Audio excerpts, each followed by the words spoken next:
Cream lock की चाबी आखिर उसे कौन हासिल नहीं करना चाहता है। उसके अंदर इतनी पावर समाई है कि अगर जो भी बंदा उसे हासिल कर लेगा वो इस दुनिया को कंट्रोल कर सकता है। इन सारी बातों से अनजान रिशुका, जिसे खुद भी नहीं मालूम कि वही क्रिम लॉक की चाबी है, लेकिन उस चाबी को हासिल करना इतना ज्यादा भी आसान नहीं है, क्योंकि वो चाबी सिर्फ उसी बंदे को चूज करती है जिससे कि वो सच्ची मोहब्बत करते हो। तो फ्रेंड्स, ये एनिमे जितनी ज्यादा यूनिक है उससे बेहतर इसकी स्टोरी लाइन है, जहाँ रोमांस से लेके एक्शन इवन की सबका तड़का लगा हुआ है। तो एनिमे की स्टार्टिंग में हम अपनी मेन कैरेक्टर रिजुका को देखते हैं, जो कि कितनी ज्यादा स्वीट और भोली सी है। उसकी मॉम जो कि राइटर है, उसकी कुछ दिनों से तबीयत बहुत ज्यादा खराब है, इसलिए रिजुका मॉर्निंग का ब्रेकफास्ट भी खुद ही बनाती है। रिजुका स्कूल में एक स्टूडेंट है, इसलिए वो अपने स्कूल के लिए जब जा रही होती है तो उसकी मॉम उसे रोक देती है और उसे एक तरह का पेंडेंट देती है, ये कहते हुए कि मैंने तुम्हें कहा था ना कि इसे हमेशा अपने पास ही रखना। अब जिस पर कि रिजुका अपनी मॉम से सॉरी कहते हुए उस पेंडेंट को पहन कर स्कूल की तरफ निकल पड़ती है, जहाँ रास्ते में उसे अपनी बेस्ट फ्रेंड असुनागी भी मिलती है। जब वो दोनों की दोनों अपनी क्लास की तरफ पढ़ रहे होते हैं कि उन्हीं की क्लास की एक लड़की रिजुका को बताती है कि आखिर तुमने किस तरह की गड़बड़ी कर दी है कि स्कूल की काउंसिल प्रेसिडेंट रिम तुमसे मिलना चाहते हैं और जरूरी बात करना चाहते हैं। रिजुका बहुत ज्यादा डर जाती है, क्योंकि उसे मालूम था कि उसने किसी भी तरह का रूल नहीं तोड़ा है, बट आखिर उससे प्रेसिडेंट क्यों मिलना चाहते हैं। जब वो लाइब्रेरी में पहुंचती है तो वहाँ ऑलरेडी 4 मेंबर्स मौजूद होते हैं, जिनमें से एक होता है प्रेसिडेंट यानी कि रिम। यहाँ हमें उन चारों मेंबर्स का नाम बताया जाता है, जिनमें से पहले बंदे का नाम सिकी होता है, दूसरे का नाम औरी, तीसरे का नाम मेक और प्रेसिडेंट रिम रिजुका को अपने पास बुलाता है, ये कहते हुए कि तुमने रूल्स तोड़ा था और अब तुम्हें सजा मिलेगी। यहाँ वो टाइम को फ्रीज कर देता है और वो रिजुका के नजदीक आने लगता है अपनी डेविल फॉर्म में। लेकिन तभी उसी वक्त रिजुका के गले का नेकलेस चमकने लगता है और वो रिम को उसके नजदीक आने से रोक देता है, जिसके बाद समय भी वापस से नॉर्मल हो जाता है। रिजुका वहाँ पे रिम से कहते हैं कि अगर उसके पास वाकई में कोई सबूत नहीं है कि उसने रूल तोड़ा था तो मैं इस जगह से जा रही हूँ। शाम के टाइम रिजुका जब अपने घर पहुँचती है तो वो ये देखकर काफी ज्यादा हैरान होती है कि उसके घर की हालत बहुत ज्यादा खराब है। यहाँ जब वो खिड़की से अंदर झांकती है तो उसकी मॉम जो कि जमीन में पड़ी होती है इंजर्ड, इवन की उसके घर की हालत भी बहुत ज्यादा खराब थी, क्योंकि वहाँ पे कुछ लोग एक चीज को ढूंढ रहे होते हैं। रिजुका ये देखकर अंदर जाना चाहती थी अपनी मॉम की मदद के लिए, लेकिन उसकी मॉम उसे रोक देती है और उसे इस जगह से भाग जाने के लिए कहती है। रिजुका जो कि समझदारी से बाहर जाकर कॉल मिलाती है पुलिस को, लेकिन हैरानी वाली बात तो ये थी कि उसके फोन से कॉल लग ही नहीं पा रहा होता है। वह जब वो बार बार ट्राई करती है तो फाइनली पुलिस भी उनके घर में कुछ देर बाद पहुंच जाती है। लेकिन जब तक वो लोग वहाँ पर पहुँचते हैं तो वो देखता है कि असल में उसके घर में तो कोई भी गड़बड़ी नहीं है, यानी कि जो चीज उसके घर में होनी चाहिए थी वो सब की सब चीज अपनी अपनी जगह में मौजूद है।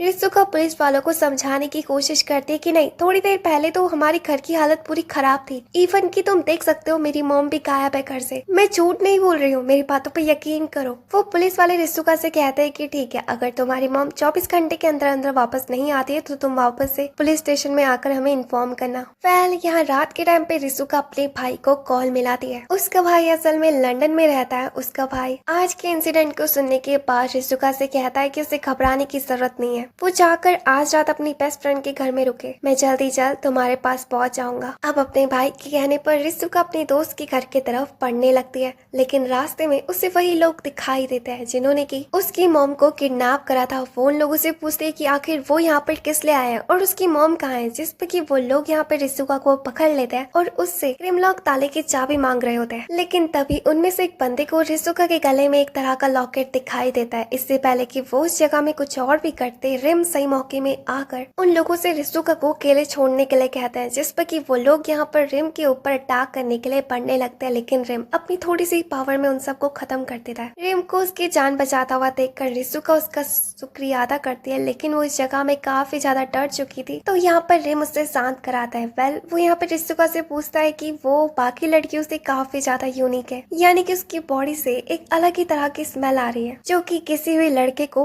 पागल कर सकती है। वेल, इसके बाद वो रिजुका को अपनी कार में लेकर जाने लगता है, जहाँ वो रिजुका से पूछता है कि आखिर उसके साथ क्या क्या हुआ था और वो लोग उसके पीछे क्यों पड़े हुए हैं। रिजुका उसको सब बताती है, अपनी मॉम के बारे में और उन लोगों के बारे में भी, कि वो मुझसे एक तरह के क्रिम लॉक के चाबी के बारे में कुछ पूछ रहे थे। तो जिसके जवाब में रिम उससे पूछता है कि क्या वाकई में उसे उसके बारे में कुछ भी मालूम है। तो यहाँ पर रिजुका उसे बताती है कि नहीं, लेकिन मुझे इतनी बात मालूम है कि क्रिम लॉक एक तरह की जादुई किताब है। उसे इस किताब के बारे में इसलिए मालूम है क्योंकि उसके दादाजी काले जादू के बारे में सब कुछ जानते थे। वेल, इसके बाद रिम यहाँ पर रिसुका को लेकर अपने महल में आ जाता है, जहाँ वो रिसुका को बताता है कि जानती हो हमारे स्कूल में कुछ ऐसे भी स्टूडेंट्स मौजूद है जो कि काली शक्तियों की पूजा करते हैं और मुझे लगता है कि शायद तुम भी इन काली शक्तियों के बारे में जानती हो। रिसुका बताती है कि उसे काली शक्तियों के बारे में कुछ भी नहीं मालूम और न ही मैं इन अंधविश्वास के ऊपर यकीन करती हूँ। वो यहाँ पर उससे कहते हैं कि मेरी मॉम काफी देर से गायब है, अब मुझे जाकर रिपोर्ट दर्ज करा देनी चाहिए। रिम यहाँ पर उसे एक काम उसके ऊपर छोड़ने के लिए कहता है क्योंकि उसकी फैमिली काफी ज्यादा अमीर और बड़े रुतबे वाली है। उनके कहने पर तो पुलिस जल्द से जल्द एक्शन लेगी, जिस पर की रिसुका एग्री हो जाती है। वो कहती है कि आखिर तुम मेरी इतनी मदद क्यों कर रहे हो, मुझे ये तो नहीं पता, बट मैं तुम्हारा बहुत ज्यादा थैंक्स करना चाहती हूँ। इसके बाद रिम उस जगह से चले जाता है और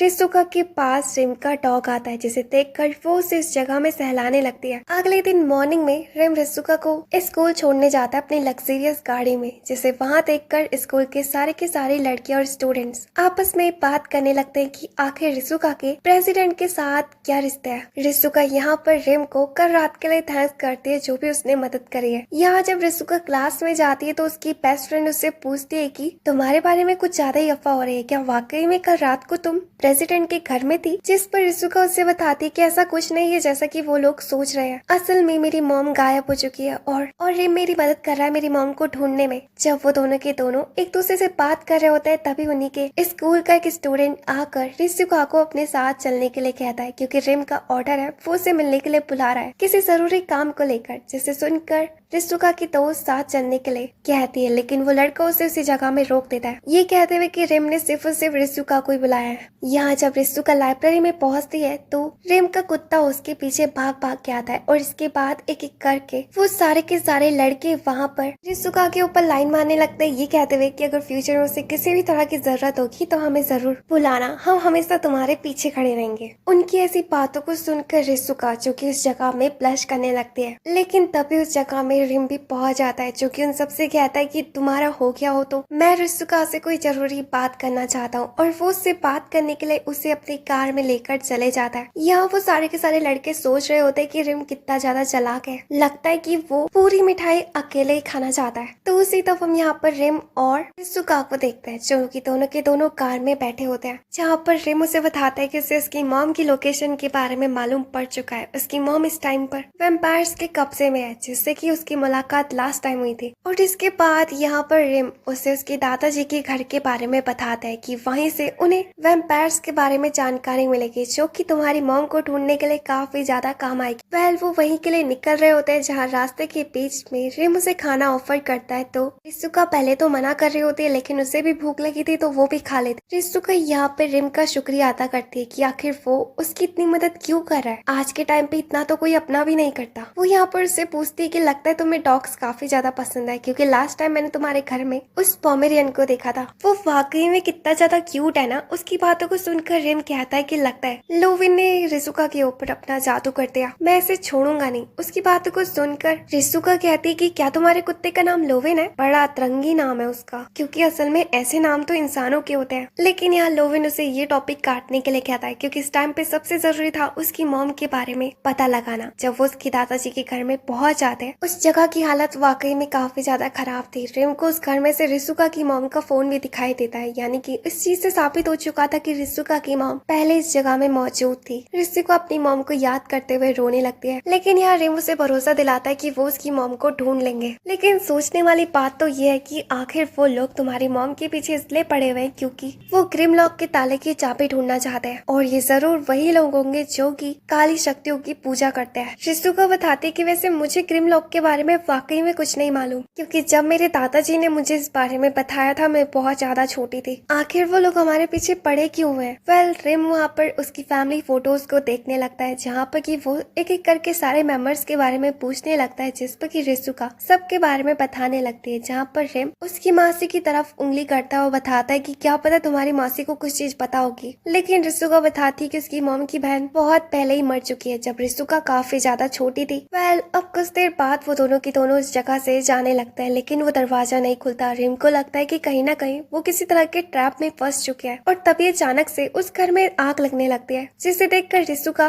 किचन की तरफ बढ़ने लगती है आग बुझाने वाले सिलेंडर को लेने के लिए। यहाँ पर रिम उसे मना भी करता है, लेकिन वो उससे अलग हो जाती है। जहाँ जब वो किचन की तरफ बढ़ी ही रही होती है, एक बंदा आकर उसका हाथ पकड़ लेता है, लेकिन सही टाइमिंग में आकर रिम वहाँ पर उसे बचा लेता है और वो उस बंदे के साथ फाइट करने लगता है और उसके सारे बंदों के साथ लड़ने लगता है। वहाँ पर वो उनमें से एक बंदे को छोड़ देता है और उससे पूछता है कि क्या वाकई में उन लोगों ने ग्रिमलॉक की चाबी ढूंढ चुकी है, लेकिन उस बंदे को कुछ भी बात मालूम नहीं थी, जिस पर कि रिम उसे भी मार देता है। वेल यहाँ रिजुका जो कि बाहर सिर्फ रिम का वेट कर रही होती है, लेकिन वो काफी ज्यादा डरी हुई थी क्योंकि उसके घर में चारों तरफ आग फैल चुकी थी और उसे लग रहा होता है कि शायद इस बीच रिम भी मारा गया होगा। लेकिन तभी रिम उसी आग के बीच से बाहर निकलता है और उसे बिल्कुल सही देखकर रिजुका उस जगह में रोने लगती है और उसके गले लग जाती है। वेल इसके बाद वो दोनों के दोनों उस जगह से जाने लगते हैं। वेल यहाँ पर रिजुका नोटिस करती है ड्राइवर के ऊपर जिसकी गर्दन में एक तरह का टैटू बना हुआ था। उस सिंबल को देखकर रिजुका को एहसास होता है कि उसने ये सिंबल पहले भी कुछ लोगों के ऊपर देखा हुआ है, जो कि असल में ज्यादातर रिम के अंडर काम करते हैं। वेल इसके बाद हम देखते हैं कि यहाँ पर रिम रिजुका को उसके घर के बाहर छोड़ देता है। वहाँ पर ऑलरेडी पहले से ही उसका भाई मौजूद होता है, जिसे देखकर रिजुका काफी ज्यादा खुश होती है और उसके पास पहुंच जाती है और उसका स्वागत करती है, जिसमें कि उसका भाई उससे कहता है कि वो सारी चीजों को ठीक कर देगा। लेकिन जब रिम गाड़ी से बाहर निकलता है तो वो दोनों के दोनों ही एक दूसरे को घूर रहे होते हैं, मानो कि वो दोनों पहले से एक दूसरे को जानते हो। रिजुका उन दोनों को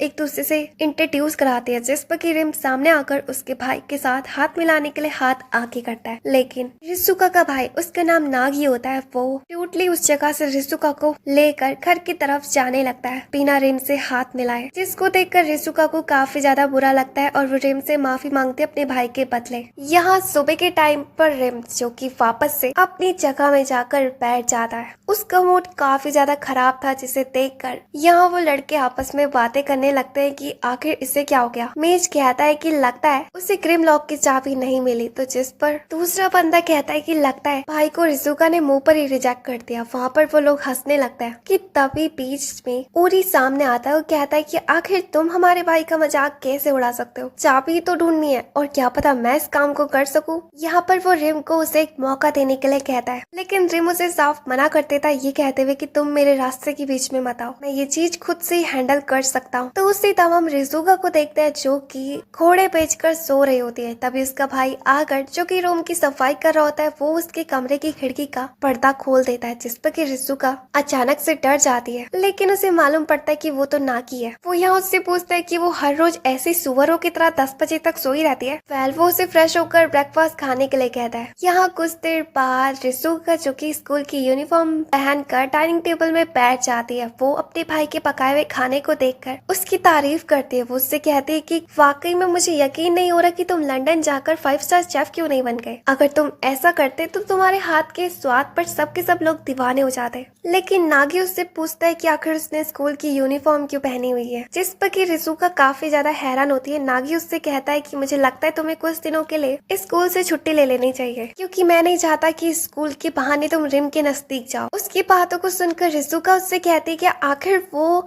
रिम से इतनी नफरत क्यों करता है, मतलब वो मेरी कब से मदद कर रहा है इतने पूरे टाइमिंग में, और आखिर मैं उससे अचानक से बात करना बंद कैसे कर सकती हूँ, ये कितना ज्यादा रूड लगेगा। अब जिस पर कि नागी उसके मुंह में हॉली वाटर छिड़क देता है, इवन के घर के कोने कोने में। और यहाँ हमें मालूम पड़ता है कि नागी असल में एक प्रिस्ट है। वो एंट्री गेट में भी कुछ तरीके का मंत्र बोलने लगता है। अपनी भाई की ऐसी हरकतों पर रिजुका काफी ज्यादा हैरान होती है। वो अपने भाई के कहने पर आज घर में रुकने के लिए तैयार हो जाती है, लेकिन उसे कुछ भी समझ में नहीं आता कि आखिर उसका भाई रिम और उसके लोगों से उसे दूर रखने के लिए क्यों कह रहा है। वो अपनी बेस्टी को कॉल मिलाती है और उसको सब कुछ बताती है, जिस पर कि उसकी दोस्त उससे कहती है कि अगर उसका भाई इतना कह ही रहा है तो आज तुम घर में ही रुक लो, और वैसे भी तुम्हारा भाई हमेशा तुम्हारी भलाई तो चाहेगा ना। रिजुका उससे कहती है कि क्या आज रात को वो उसके घर आ सकती है, क्योंकि मैं बहुत ज्यादा बोर हो रही हूँ, मुझे तुमसे काफी ज्यादा बातें करनी है। जिस पर उसकी फ्रेंड उससे कहती है कि हाँ क्यों नहीं। जब उसका फोन कट होता है तभी उसके रूम में नागी भी पहुंच जाता है। रिजुका उसे बताती कि जानती हूँ आज रात को कौन आने वाली है हमारे घर में, मेरी दोस्त। उसकी दोस्त का नाम सुनने के बाद नागी काफी ज्यादा खुश होता है और उससे कहता है कि तुम दोनों एंजॉय करना, आज रात को मुझे किसी जरूरी काम से बाहर जाना है। रिजुका इसके बारे में पूछते, लेकिन नागी सिर्फ बात को पलट देता है, लेकिन वो उसे वार्निंग देता है कि चाहे कुछ भी हो जाए तुम दरवाजे से बाहर पैर ही मत रखना। और ये कहते हुए वो घर से बाहर निकल जाता है कि चाहे चाहे कुछ भी हो जाए वो अपनी बहन को बचाने के लिए किसी भी हद तक जा सकता है। या हम रिजुका को देखते हैं जो कि अपनी मॉम को काफी ज्यादा याद कर रही होती कि आखिर वो किस हालत में होगी। तभी अचानक से बाहर से उसे एक्सीडेंट की आवाज सुनाई देती है। जैसे वो बाहर पहुंचती है तो वहाँ पर कुछ भी नहीं हुआ था और ना ही कोई मौजूद था। इससे पहले कि वापस वो अपने घर में जाती, हम देखते हैं कि ओरी आकर उसे रोक लेता है। वेल उसे उस जगह में देखकर रिजुका काफी ज्यादा डर जाती है, लेकिन उससे कारण पूछती है कि आखिर वो यहाँ पे क्या कर रहा है। तो ओरी उसे बताता है कि जानती हो रिम, तुमसे कोई जरूरी बात करना चाहता था तुम्हारी मॉम से रिलेटेड, लेकिन आज तुम स्कूल नहीं आई, इसलिए उसे काफी ज्यादा फिक्र हो रही थी। अपनी मॉम के बारे में न्यूज सुनकर रिजुका बहुत ज्यादा हैरान होती है और उससे पूछती है कि प्लीज क्या तुम मुझे जल्द से जल्द रिम के पास ले जा सकते हो। ओरी तैयार हो जाता है। अब जिस पर कि रिजुका उससे कहती कि मैं तब तक तैयार होकर आती हूँ, तुम अंदर क्यों नहीं रुकते हो। लेकिन दरवाजे में हॉली वाटर देखकर ओरी उसके अंदर नहीं जा सकता था, इसलिए वो बाहर ही रुकने का फैसला लेता है। अगले सीन में हम ओरी को देखते हैं जो कि रिजुका को लेकर एक गार्डन में आ जाता है। रिजुका उस गार्डन के बाहर सोच रही होती है कि आखिर रिम उसे मिलने के लिए ऐसी जगह में क्यों बुलाएगा, लेकिन ओरी के ऊपर ट्रस्ट करते हुए वो अंदर चले जाती है जहाँ ऑलरेडी काफी ज्यादा स्कूल की लड़कियां मौजूद होती है और वो वहाँ पर पार्टी कर रही होती है। और ओरी को देखकर वो सबके सब उसे वहाँ पर घेर लेती है क्योंकि वो काफी हैंडसम था। लेकिन ओरी उस जगह में रिजुका का हाथ पकड़कर रिजुका को सोफे में बैठा देता है जहाँ इन सारी चीजों को दूर खड़ा एक लड़का भी देख रहा होता है। रिजुका काफी ज्यादा हैरान होती है क्योंकि वो सबके सब लड़कियां उसी के बारे में बातें कर रही होती कि आखिर ये लड़की है कौन। रिजुका उससे पूछती है कि क्या वाकई में रिम यहाँ पर आने वाला है। तो ओरी उससे कहता है कि इस टाइम पर सिर्फ और सिर्फ तुम्हें मेरे ऊपर फोकस रखना चाहिए। और यहाँ वो चुटकी बजाकर उस जगह में परफॉर्मेंस देने लगता है। और जैसे वो उस जगह में रिजुका को किस करने के लिए आगे बढ़ रहा होता है, रिजुका का पेंडेंट चमकने लगता है और वो अपने होश में आ जाती है। ओरी को अपने इतने नजदीक देखकर वो उसे खींच कर रैपर कर देती है, जिस पर कि ओरी को काफी ज्यादा गुस्सा आती है। फेल वो यहाँ पर उससे माफी मांगने लगती है कि तभी वो देखती है कि वो सारी की सारी लड़कियां उस जगह में हंसने लगी है। वो यहाँ पर उन सारी लड़कियों के गर्दन में उसी तरह के सिंबल को नोटिस करती है। यहाँ दूसरी तरफ हम रिजुका की बेस्ट फ्रेंड को देखते हैं जो कि उसके घर जाने से पहले उसके लिए एक पेस्ट्री खरीद रही होती है। तभी वो अपना फोन चेक करती है जहाँ पर कि रिजुका का उसे काफी बार कॉल आया था, लेकिन उसने नहीं उठाया था क्योंकि वो साइलेंट में था। वेल वो रिजुका का छोड़ा हुआ मैसेज पढ़ती है तो उसमें रिजुका उसे बता रही होती कि आज रात को क्या वो अपनी घर ही रुक सकती है क्योंकि वो बाहर जा रही है रिम से मिलने के लिए, क्योंकि उसे कोई जरूरी न्यूज मिली है उसकी मॉम से रिलेटेड। उस मैसेज को पढ़कर हम देखते हैं कि उसकी बेस्ट फ्रेंड बिना उस जगह से पेस्ट्री लिए भागने लगती है घर की तरफ। तो उसी तरफ रिजुका भी उन लोगों से भाग रही होती है क्योंकि वो लड़कियां असल में उसके गले से उस पेंडेंट को निकालना चाहती थी। लेकिन तभी अचानक से एक बार फिर से उस जगह में अंधेरा अंधेरा हो जाता है और अब वो एक एम्यूजमेंट पार्क में मौजूद होती है जहाँ वो डर के मारे एक मिरर वाले रूम में चले जाती है। उन लड़कियों से बचने के लिए वो उस जगह में भाग रही होती है, लेकिन वो लड़कियां उसका पीछा कर रही होती है। एक टाइम पर जब वो लड़कियां रिजुका को पकड़कर उसका पेंडेंट निकालने लगती है तो उसी तरह हम रिम को देखते हैं जो कि जब उस जगह में पहुंचता है तो वो एक तरह के चीज को देखता है जहाँ पे कि उन सब के सब मेंबर्स की लोकेशन के बारे में लिखा होता है। रिम काफी ज्यादा हैरान होता है कि ओरी इस जगह से बाहर है। वो उन लोगों से पूछता है कि आखिर वो कर क्या रहा है, लेकिन तभी अचानक से उसे पता चल जाता है कि वो कहाँ गया होगा। यहाँ रिजुका बहुत ज्यादा डरी हुई थी और वो हेल्प के लिए किसी को बुला रही होती है। उस जगह में अचानक से ओरी आकर रिजुका को लेकर भागने लगता है, उसे दिलासा दिलाते हुए कि वो उसे जरूर बचाएगा। रिजुका उससे पूछती कि रिम कहाँ है, तुमने कहा था कि तुम मुझे उससे मिलाने के लिए ले जाओगे और इसी वजह से मैं बिना अपने भाई को बताए घर से बाहर आ गई। लेकिन ओरी उसके सवाल का जवाब नहीं देता, इवन कि वो उस जगह में हंसने लगता है, जिसे देखकर रिजुका उससे कहती कि तो तुमने मुझसे झूठ कहा था, तुम यहाँ मुझे किसी भी जरूरी काम से नहीं लेकर आए हो, है ना। ओरी उससे कहता है कि ऐसी कोई बात नहीं है, मैं तुम्हें तुम्हारे भाई के सच के बारे में बताने जा रहा हूँ। रिजुका उससे कहती है कि कौन सा सच। तो ओरी उसे बताता है कि जानती हो तुम्हारा भाई कुछ साल पहले लंदन गया था स्टडीज के लिए, लेकिन वो उस जगह से एक प्रिस्ट बनकर क्यों आया। रिजुका उससे कहती कि वेल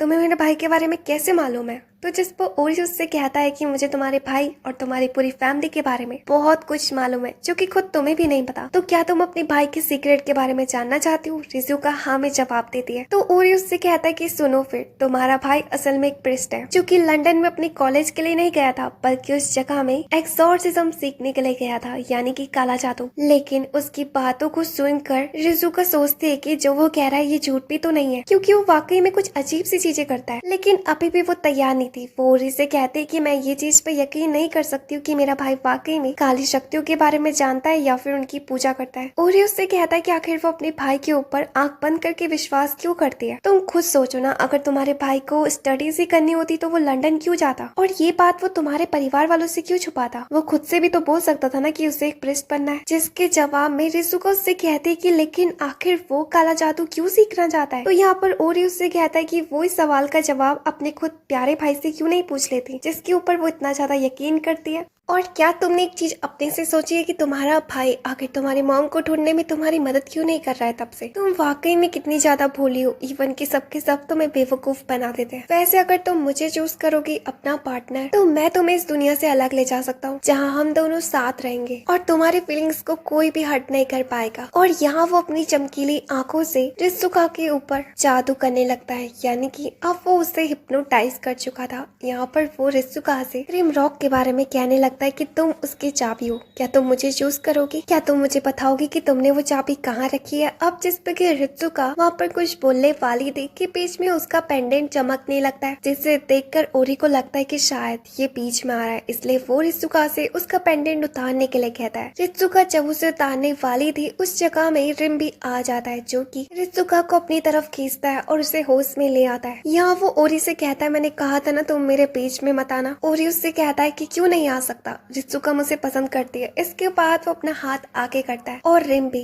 वो यहाँ रिजुका को उन दोनों में से एक को चूज करने के लिए कहते हैं, लेकिन रिजुका उस जगह से भाग जाती है। उसके जाने के बाद यहाँ पर रिम जो कि ओरी को रोक देता है, उससे कहता है कि क्या तुम्हें मेरे ऊपर थोड़ा सा भी यकीन नहीं है, तुम्हें वाकई में ये लगता है कि मैं क्रीम रॉक की चाबी लेकर भाग जाऊंगा इस जगह से। लेकिन रिम उसे इग्नोर करते हुए उस जगह से चले जा रहा है। तो उसी तरफ हम रिजुका को देखते हैं जो कि काफी ज्यादा डरी होती है और वो भाग रही होती है। तभी वो बीच में एक बंदे से टकरा जाती है जो कि और कोई नहीं बल्कि उसका भाई होता है, यानी कि नागी। रिजुका अपने भाई को समझाने की कोशिश करती कि वो बिल्कुल सही टाइमिंग में आया है क्योंकि कुछ अजीब से लोग उसके पीछे पड़े हुए थे उस अम्यूजमेंट पार्क में और वो मेरा लॉकेट बाहर निकालना चाहते हैं। उसका भाई उससे कहता है कि कौन सा अम्यूजमेंट पार्क, वहाँ किसी तरह का पार्क है ही नहीं। ये बात सुनकर रिजुका काफी ज्यादा हैरान होती है। वेल इसके बाद नागी उसे अपने साथ घर की तरफ ले जाने लगता है, जहाँ रास्ते में रिजुका सोच रही होती है कि अगर वाकई में इसे अम्यूजमेंट पार्क नहीं दिखा तो इसे मेरी लोकेशन कैसे पता चले, क्या वाकई में जो ओरी बोल रहा था वो सच है, यानी कि मेरा भाई एक एक्सॉर्सिस्ट है। लेकिन वो इस बातों को सीरियस नहीं लेती। तो उसी तरफ हम ओरी को देखते हैं जो कि अम्यूजमेंट पार्क के उसे झूले के ऊपर बैठा होता है। वो अपने आप से वादा करता है कि वो रिजुका को अपना बना कर ही रखेगा, चाहे इसके लिए मुझे कुछ भी क्यों ना करना पड़े। यहाँ हम रिजुका को देखते हैं जो कि सुबह के टाइम पर अपने डरावने सपने से उठती है। तो वो अपने सामने नागी को पाती है। वेल नागी उससे कहता है कि वो आज भी इतने देर से उठ रही है, जिस पर कि रिजुका खड़ी हो जाती है, लेकिन उसे चक्कर आ रहे होते हैं। तो यहाँ पर नागी उसे गिरने से बचा लेता है, जिसे देखकर रिजुका कहती है कि अब भी तुम्हारा प्यार मेरे लिए थोड़ा सा भी नहीं पतला।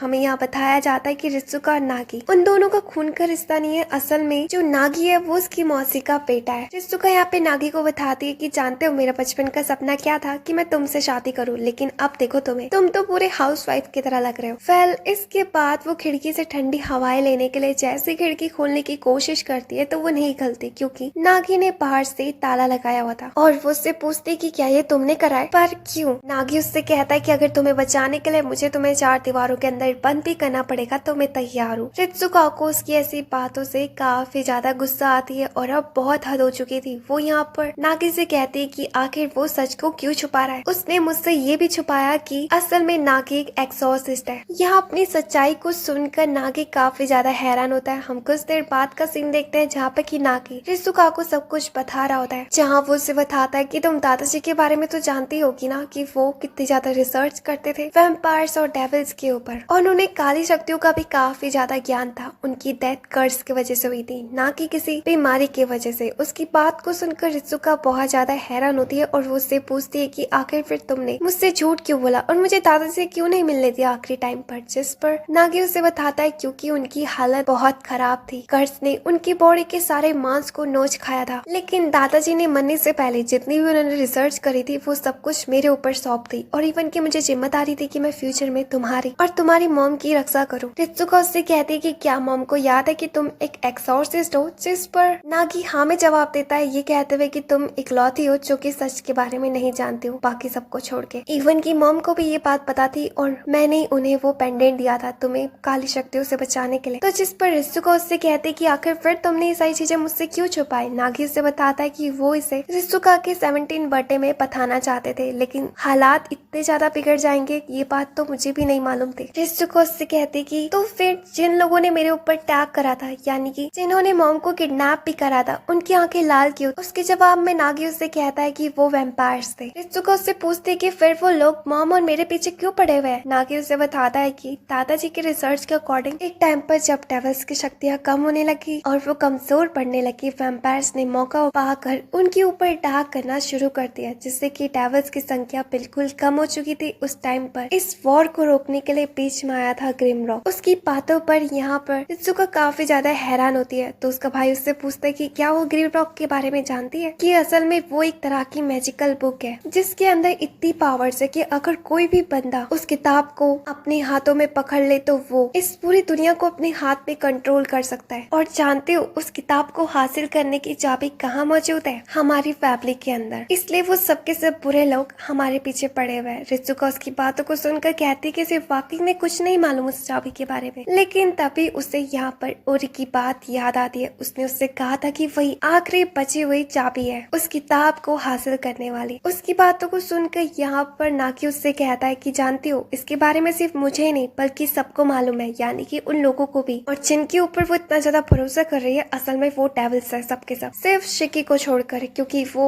एक एंजल था पहले लेकिन अब उसने पार्टी बदल ली। उसकी बातों पर रित्सुका बिल्कुल भी एग्री नहीं होती और कहती कि नहीं वो डेविल कैसे हो सकता है, रैम ने वाकई में मेरी जान बचाई थी हर बार जब भी मैं मुसीबत में थी। और इवन की उसने तो मुझे ये भी बताया कि जिसने मॉम को किडनैप करा था वो और लोग कोई नहीं बल्कि डेविल्स की पूजा करने वाले हैं। उसकी बातों को सुनकर नाकी को काफी ज्यादा गुस्सा आती है और वो उससे कहता है कि वो तुम्हें बचा नहीं रहा है बल्कि बस तुम्हारा इस्तेमाल करना चाहता है। और यहाँ वो उससे कहता है कि प्लीज मेरे ऊपर यकीन करो, मैं तुम्हारा भला ही चाहता हूँ और कुछ नहीं, पहले भी मैं अपनी पूरी फैमिली को खो चुका हूँ और अब बस तुम बची हो मिलने। फिर कुछ देर बाद का सीन देखते हैं जहाँ पर कि रित्सुका अपने रूम में होती है। वो सोच रही होती है कि आखिर वैम्पायर और डेविल सब के सब मेरे पीछे क्यों पड़े हुए, लेकिन मुझे वाकई में नहीं लगता कि रैम एक डेविल है। पता नहीं क्यों मेरा दिल कभी मानता ही नहीं है। हमें यहाँ मालूम पड़ता है कि रित्सुका के दिल में रैम के लिए एक अलग से जगह बन चुकी है। दूसरी तरफ हम नाकी को देखते हैं जिसने कि घर के चारों तरफ ताले लगा दिए थे और वो उस जगह से बाहर जाने लगता है अपनी बहन से माफी मांगते हुए कि वो सिर्फ उसकी भलाई के लिए कर रहा है जो भी कर रहा है। जब नाकी उस जगह से चले जाता है रित्सुका खिड़की तोड़कर बाहर जाने की कोशिश करने लगती है और फाइनली वो खिड़की भी तोड़ देती है और स्कूल जाने के लिए तैयार हो जाती है अपने सवालों का जवाब ढूंढने के लिए। हम यहाँ उसे लाइब्रेरी की तरफ जाते हुए देखते हैं जहाँ पहुँचने के बाद उसी दरवाजे में एक बंदा दिखाई देता है जिसे कि हमने पहले भी देख चुका है।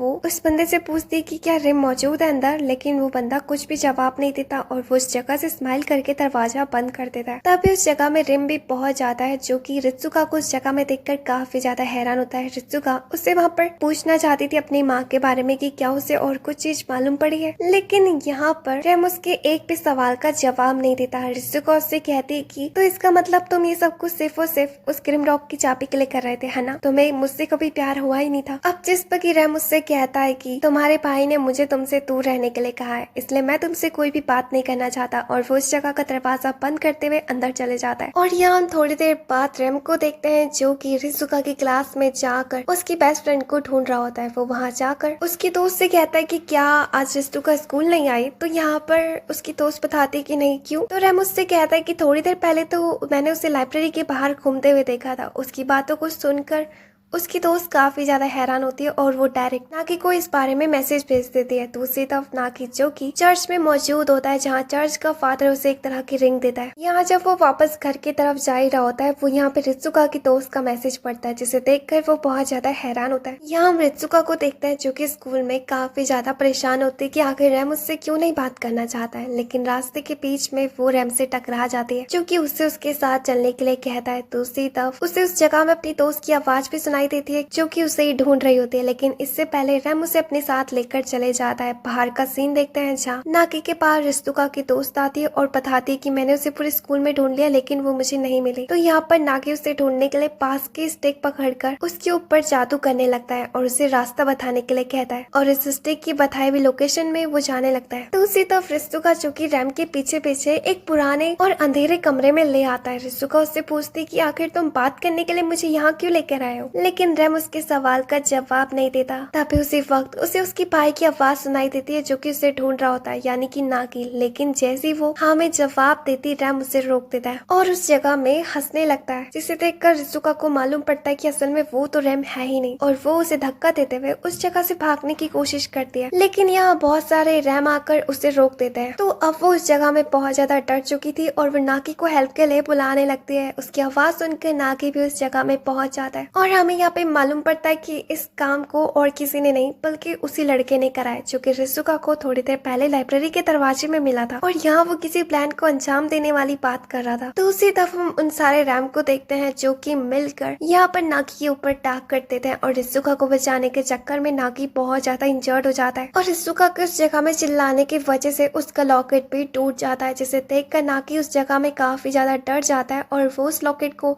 रिस्तुका के हाथ में पकड़ा कर ना चाहते हुए उन सारे रैम्स को खत्म कर देता है जो कि असल में और कोई नहीं बल्कि स्कूल के एक स्टूडेंट्स थे। तभी उस जगह में असली रैम भी पहुंच जाता है जो कि उस जगह की हालत को देखकर काफी ज्यादा हैरान होता है। वहाँ वो अपने जैसे लोगों को देखकर भी उसे कुछ मालूम नहीं था कि यहाँ पे हो क्या रहा है, लेकिन यहाँ पर नागी जो कि रैम को उसकी बहन से दूर रहने के लिए कहता है और यहाँ हमें दूसरी तरफ मालूम पड़ता है कि रैम को इस जगह में और किसी ने नहीं बल्कि उसी लड़के ने बुलाया है और यहाँ उसके प्लान के अकॉर्डिंग जो रिस्तुका होती है वो रैम से नफरत करने लगती है।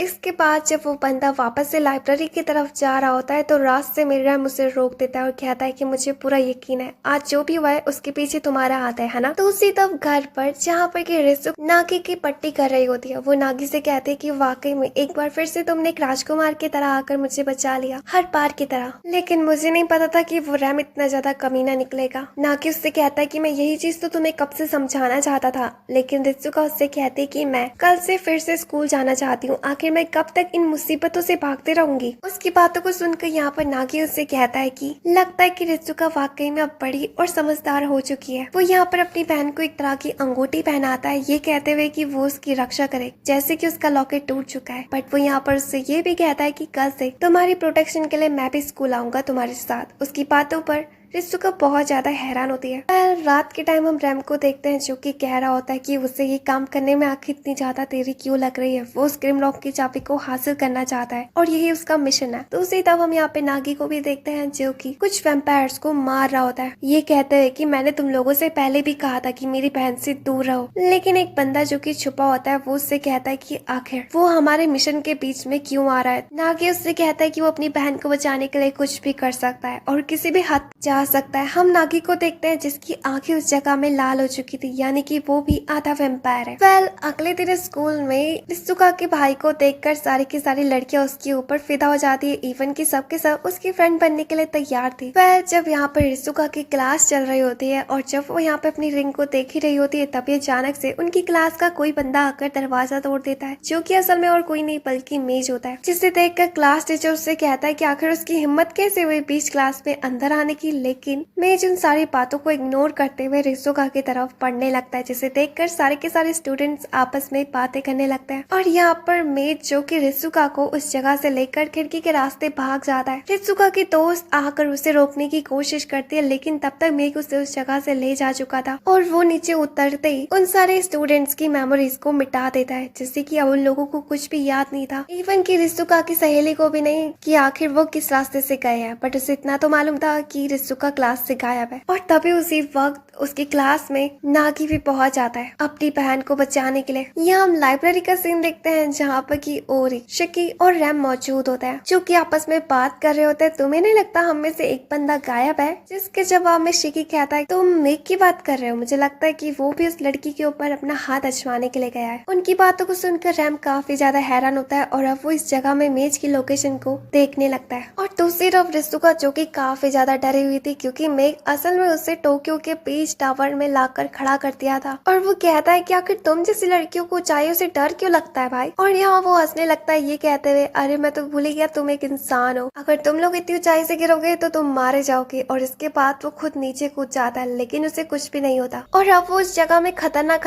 स्टंट करने लगता है। और वो यहाँ पर अपनी डेविल वाली फॉर्म रिजुका को दिखाकर उसे डराने लगता है और उससे क्रिमरॉक की चाबी का पता मांगने लगता है। लेकिन रिजुका को कुछ भी नहीं मालूम था। लेकिन मेज उसकी बातों को सच नहीं मानता और उससे कहता है कि जानती हो मुझसे झूठ बोलने का क्या रिजल्ट होता है। इसके बाद तो उसके नजदीक आने लगता है, लेकिन तभी उसकी रिंग उस जगह में चमकने लगती है और वो मेज का जो इविल रूप होता है उससे वापस से ह्यूमन फॉर्म में ले आता है। तो जिस पर कि यहाँ पर उसे नागी के ऊपर काफी ज्यादा गुस्सा आ रही होती है। लेकिन अब वो रिजुका के पास आता है, उससे कहता है कि इसका मतलब मुझे उस चाबी को हासिल करने के लिए तुम्हें पहले अपना बनाना होगा। और यहाँ वो रिजुका से उसे चूज करने के लिए कहने लगता है, नहीं तो वो उसे इस ऊंचाई से नीचे फेंक देगा। लेकिन रिजुका काफी ज्यादा डर जाती है। तो यहाँ पर मेज उससे कहता है कि मैं तो मजाक कर रहा था। और इसके बाद वो उस जगह से टेलीपोर्ट कराते हुए पूरा वर्ल्ड घुमाने के लिए ले जाता है और अपनी लग्जरियस कार्स दिखाने लगता है उसके सामने शो ऑफ करने के लिए, ये सोचते हुए कि आखिर एक लड़की को चाहिए क्या, पैसा। यहाँ इसके बाद मेज रिजुका को अपने साथ लंच खिलाने के लिए ले जाता है, जहाँ रिजुका उसे उस जगह से बाहर जाना था, इसलिए वो टॉयलेट का बहाना मारकर उस जगह से निकल पड़ती है। वैसे तो उसे रास्ता नहीं मालूम था, इसलिए वो एक अनजान सी गली में भटक जाती है, जहाँ पे कि कुछ गुंडे आकर उससे कहते हैं कि क्या वो उसकी मदद करे। इससे पहले कि वो रिजुका को वहाँ पे हर्ट करने की कोशिश करते, मेज उस जगह में पहुंच जाता है, जो कि उन सारे लोगों को बड़ी बेरहमी से मार देता है अपने डिमोनिक फॉर्म में आकर, जिसे देखकर रिजुका काफी ज्यादा डर जाती है और वो उस जगह से भागने लगती है। तभी वो एक बंदे से भी टकरा जाती है, जो कि असल में और कोई नहीं बल्कि रैम होता है। वेल, इसी के साथ इसका पार्ट 1 यहीं पर ही एंड होता है। तब तक के लिए बाय बाय।